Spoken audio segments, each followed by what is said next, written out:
अभी देखें यहाँ पे आपको नजर आता है कि ये कहता है यहाँ पे कि यहाँ पे ना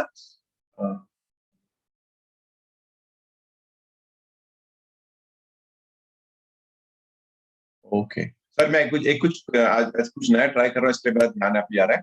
अनिमोजामेंटे मतलब क्या होता है? जब आप ना जज्बात के हालत गुस्से में बात करते हो, उसको बोलते हैं अनिमोजामेंटे। अगर आपको नहीं पता, लिख लो ये चीज, ये अल्फाज नया है आपके लिए। अनिमोजामेंटे कहता है कि अगर आप अनिमोजामेंटे चलाते, आप बात करते हो, गुस्से में बात करते हो, altre persone a bordo di un veicolo, गाड़ी के अंदर आप गाड़ी चला रहे हो और आप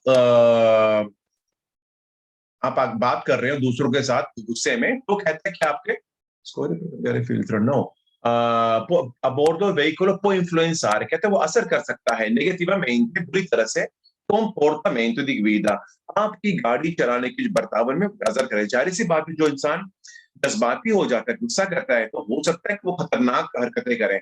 इसके लिए आपको कभी भी बेहतर होगा कि गाड़ी के अंदर, ड्राइवर की बात नहीं करता, कोई भी बहस करे आपस में अंदर, आपको हम दूसरे लोगों के साथ, ये आपके लिए खतरनाक होगा। इसके लिए ड्राइवर के साथ बहस मत करना और गुस्सा झगड़ा तो करना बिल्कुल मत। ओके।